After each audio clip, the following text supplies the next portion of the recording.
Hey everyone, welcome to Atomo. My name's Andrew. It is October 4th, 2023, and this one's really interesting. We had the Speaker of the House in the U.S. Removed. Matt Gaetz made the motion after the Speaker McCarthy didn't keep some of his promises from when he first was given the speakership. So we want to look at, well, is there a path for Kamala Harris to ascend to the presidency? Yeah, possibly at this point. I thought I'd light the fusion fire behind me and let's see what is going on here. So let's take a look at some things here. I will share my screen, share screen, and here we go. All right. Now, what I was looking at here is the presidential line of succession, seeing if Wikipedia had the updates put in. Yes, President or Vice President Harris would be in the line of succession, but I was also wondering, yes, usually the Speaker of the House would be there. They're calling it vacant right now. As always with Wikipedia, take a look at the talk page here and see if there's any. I didn't check this before. I didn't check the talk page before recording. But there's President pro tempore of the Senate is in the line of succession. But I'm wondering, usually the Speaker of the House is, but what about the Speaker pro tempore of the House? Is that person potentially eligible or in the line of succession? That person right now, let's see, here it is.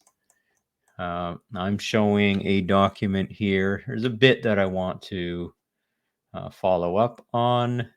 Patrick McHenry, who is now the Speaker pro tempore until they elect a new Speaker of the House, who used to be on the Committee of Financial Services, if not still is. Well, now he's Speaker pro tempore, so that changes things a bit. I'll go through this. But really what I want to look at here,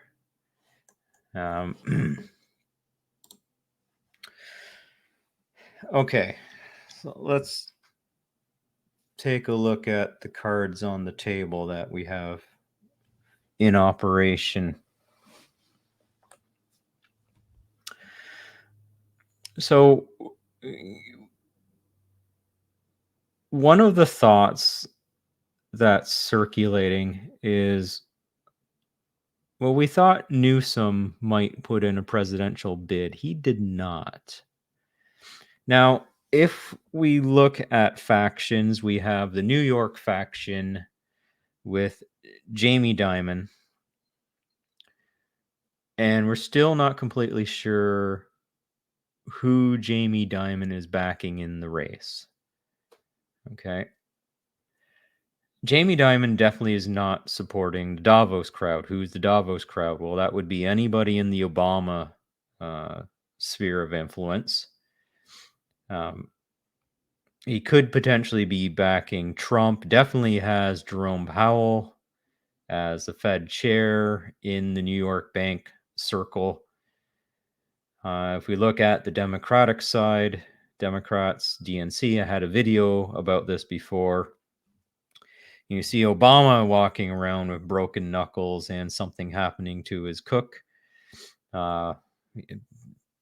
Conjecture. All this that I'm talking about is conjecture, alleged. Just consider this a work of fiction that I'm telling you. This is just all opinion and assumptions and guessing and guesstimates. So I don't. Nobody's giving me any information. So I just wanted to put some disclaimers out there. So you have the Obama circle. Now, I thought maybe the Obama circle might come in to make a run for the presidency We hear a bit about Big Mike getting thrown around, maybe at the last moment, Big Mike's being brought in. I don't think so. We were thinking about Gary Gruesome. So if we look at California as a big player, they're definitely large enough to feel their own little clique or group. The other group would be the neocons. Definitely, there's a lot of neocon activity within the GOP, the Republican group. Now, not Trump didn't quite get any additional wars going, but we know from the Bush era that definitely a lot of war hawks going on there. Go back over to the DNC, you got Hillary Clinton, definitely a big neocon there. But I think people got tired of all the wars, thought maybe we'll get something a little bit different, especially with the Biden administration. Got no such difference with the Biden administration. I think this comes to the point is I think there are elements of the U.S. financial conglomerate, which is probably the most powerful faction in the world, that are not happy with what is going on right now. And hence why Jerome Powell got the okay to start raising rates, blow up potentially, allegedly, a couple of banks through raising rates. And like the Silicon Valley Bank, Signature Bank, allegedly that they were funneling money to Democratic coffers, creating, maybe election fornication funds to kind of do end runs around that, and probably a whole bunch of whack of political action groups getting knocked out. So we have the Hillary Clinton group. Don't think that they're not running. We had RFK Jr., but RFK Jr. is completely getting blocked because the DNC, you think of like Bernie Sanders back in when Bernie Sanders was going to go against Hillary Clinton, and Bernie Sanders basically saying, sit down, old man, go away. And essentially, I think that, for me, that turned me away definitely from the Democratic Party. Reason for that, not saying that I would have voted for if I were American. I'm not, for kind of thinking, well, who would I vote for? Definitely wouldn't be Hillary because don't want more wars and all that stuff. So it'd be like, I was happily wanting Obama back in the day when I didn't know better. And now Obama looks like he's, in his third term with Biden and potentially wanting to move for a fourth term. So that kind of puts over to the Trump crowd. And well, the great thing with Trump is there's no new wars during the 4 years that he was president. And that's a big thing for me. And I mentioned this before in the channel. I don't like going to other countries and warmongering those countries. It's just not a way to build solid relationships. I don't know, there's so much grift going on that you make so much money through war that there is an impetus to do it because there is money making. And of course, the banks and New York banks and those boys can be like, okay, well, you're going to shift money around. We're going to make money off of that. So as you move weapons around, we get money. Especially with, okay, I'll jump over to the green. I know I'm jumping around a bit. I'm just putting some pieces on the board here. And when you have all that green stuff with climate change and ESGs, well, there's money to be made on that. Well, Larry Fink doesn't have a lot of friends in Wall Street. There's a lot of bridges burnt there, and there's changes with the ESG vernacular. So greens, whoever's in the green group, not going to see much of that, especially USA to keep inflation low is going to need fossil fuels. And hence, that's why China, Russia, not that China produces a lot of oil, but Russia and Saudi Arabia basically are cutting production. That increases more. It's interesting after Jerome Powell Uh, Fed chair went past. He didn't raise rates. Christine Lagarde did raise rates. And right after Christine Lagarde raised rates, and OPEC and Russia said, we're going to cut production a bit more. Because Lagarde turned around and said, yeah, I'm not going to raise rates again. So it was like, okay, well, Putin and Saudi Arabia were like, okay, well, we'll just pump oil up, create more, or stop pumping it to push the price up. That's what I mean. And to push price up, that's going to put pressures on inflation, which is going to make Jerome Powell do his thing again, which is going to weaken Europe even more because the outflow of money out of Europe is very significant. These are very vast. These are vast changes. You just have to go and take a look. Go to the 10-year bond, Netherlands 10-year, France 10-year. Just take a look at the Eurozone 10-year bonds and just see the yields starting to go up. And there's always this time between the yields start to go up, then they get kicked back down because Christine Lagarde starts working those levers, kind of put it back in, but the rate at which they go back up again, and you have to knock them down, that interval is now closing and closing and closing. So we're running out of gunpowder there. So now you see all this move making going on. So coming back to California, well, with Gruesome out and with Feinstein gone, the new senator that got placed in is actually an ally of Kamala Harris.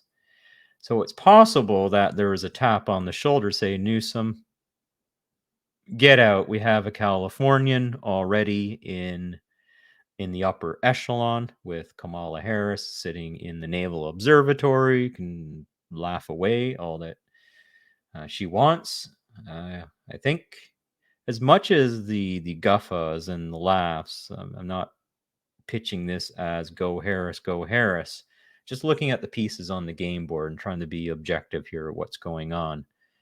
That Harris most likely is playing for Team Harris and no one else. How do we know this? Don't know for sure, but what we can look at is during the early reign of the Biden junta regime, Harris was given some assignments. She didn't quite execute those assignments very well.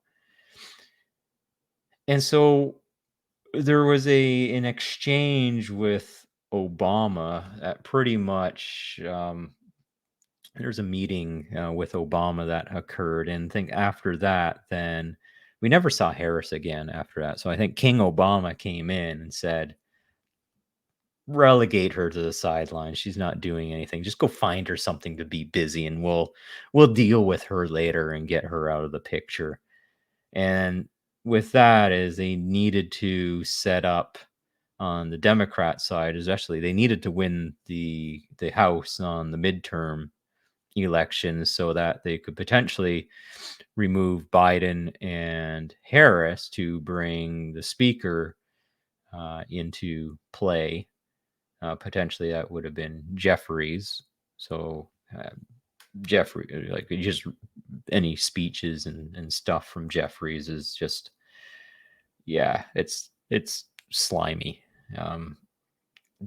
I would expect that Jeffries would have been a paid player and doing the bidding as he needs to do, because now that Kamala Harris got relegated to the sidelines, I believe she's had a lot of time to think about Team Harris and build up what she needs to do, because she definitely doesn't have any allies in the DNC civil war that's going on right now.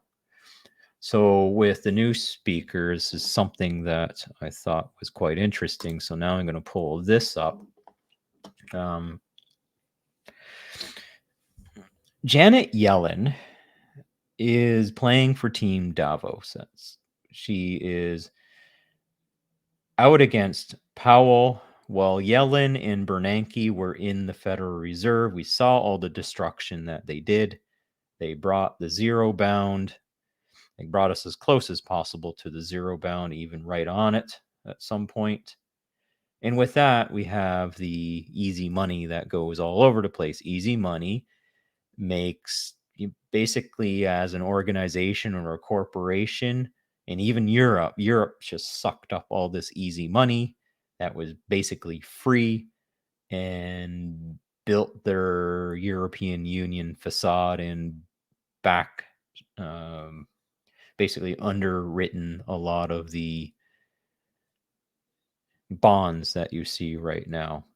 They're able to bring in U.S. capital for absolutely nothing, and Yellen was in Bernanke as well. Primarily, Yellen though was enabling this, especially with Operation like twists and creating swap lines, the very favorable swap lines where you can get super easy rates. So all Europe had to do was just carry the money over to the Fed and pay a little bit of markup on it and get more capital out and even get some bailouts from Yellen.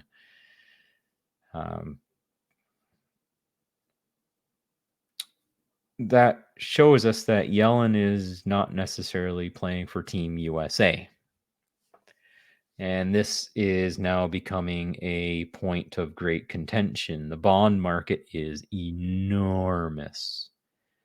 And with Jerome Powell raising rates because he is executing the game plan that he needs to execute to capitulate Europe and get Europe to break apart before the USA does, so they can bring in the money and then deal with the fallout after that. You break Europe, then the Obama regime, the Biden regime that don't seemingly shake the yoke of the UK. It's almost like the crown in the UK is playing the the American political system. If you look at it through that lens, it starts to become pretty clear. They definitely don't want Trump in, so they're throwing everything against Trump. Trump is the front runner in the Republican side. There's H-1B visa guy and Waffle House and sanctimonious. Can't shut down what's happening with the populist movement. Yeah, a lot of people getting pissed off, and so they need somebody to play with their values, and Trump is not owned by anybody, so there's a big benefit there. So that brings us, Kamala Harris is not owned by anybody from what we can see at this point. So she's probably smoking a big stogie in the Naval Observatory and taking deals. There's manila envelopes flying all over the place. So bringing us back to McHenry, well, this is interesting about McHenry. Here's a letter to Janet Yellen. It's basically wagging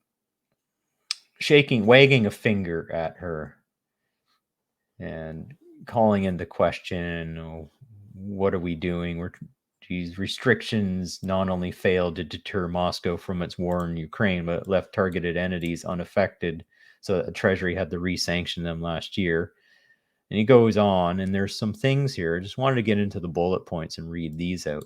Given the White House interest in declaring a national emergency because there was an executive order, Western firms and business intelligence services, the administration should reject an executive order that advances Beijing's goals. Chinese Communist Party is already cracking down on Western firms. So here's what they want is which discrete Chinese technologies have been developed as a result of U.S. investments that would be prohibited under the proposed executive order. Please include the technology specifications. While the list is presumably extensive, given the administration's urge to invoke the IEEPA, please limit your examples to 10 of the venture capital funding rounds in the most recent years where data is available. How many of them supported the specific Chinese technologies that would be subject to prohibitions under the EO? And again, this continues on. So, okay, I won't read the whole thing out. I'll put it into the notes on this video. What we're really looking at here is it doesn't look like that. It looks like Patrick McHenry is the opposite of McCarthy. So this is interesting to see that when the speaker is selected, I'm understanding, because we haven't had this before where a speaker was removed, that there is a kind of a secret thing done up. So I guess to put McCarthy into play, the backup most likely had to be negotiated. And this really smells like Jamie Dimon is playing a card here. So something to look for is, how long before a new speaker they start the voting on that, and how much does Patrick McHenry start to advance quickly? So this is something we're going to keep an eye out for. Is he going to start the impeachment proceedings? Is he going to reset some of the committees? Perhaps they will delay the vote to select the new chairman. Now, I'm just going on hunches and assumptions here. I don't know how all the political machinations or the order of operations that the House has to operate. I don't know if they have to go to the voting right away to replace a speaker, or can they delay that through, however the order of flow of debates and in policies and operations of the House goes, that they can delay this and then have Patrick McHenry instantiate some, especially instantiate proceedings to get rid of Biden, because that one is almost like a slam dunk. There's so much going on that starting an impeachment, and given that that if all the Republicans vote for it, but Harris and her new ally vote to impeach, I think that's the point that I was coming to in this video. A hunch. Now, this video may not age well, and I'm quite aware of that, is if McHenry starts the impeachment proceedings and gets that to a vote, because McCarthy definitely was dragging his feet on that, showing how uniparty that he is. McHenry can get there, then if they can get that through pretty quick, then it's possible that Harris will go, is he gone yet? Is he gone yet? Seeing the memes that were going around, is he gone yet? That maybe this is a way to have that happen, or Biden gets a tap on the shoulder and says, hey, Gramps, you're a little too old, just as the last of the key manila envelopes hits Vice President Harris's desk. She puts kind of her underground seal of approval on it, and then we see things happen. So I'm calling this the Ukraine conflict was the first, greatest show on earth, first act when that came out in 2022. Now here's the next act of the greatest show on earth. Act 2 now starts, and let's see where this leads us. So, thanks for hanging around while I kind of wax and wane around all of this stuff. A lot of this is just me trying to collect thoughts, think this through a little bit, listen to stuff that I've been hearing, and kind of reiterate some messages that I've been hearing in some channels and some people talking about these, and seeing, maybe this could be a miracle. A miracle could be President Harris to the end of, or to the beginning of 2025, until something new comes along. And the other miracle might be that Davos doesn't have any chips in the game now. If Harris comes forward and Harris is not Davos, Trump is definitely not Davos, then you might see, if Harris is anointed, then, with RFK Jr. running a third party ticket, it's basically Davos might take a step back saying, we're bleeding too much. We got holes underneath the waterline right now. This isn't going to work. It's going to be a waste of money, a waste of time. We better wait another 4 years and then see what pans out, because, the umpire can always strike back.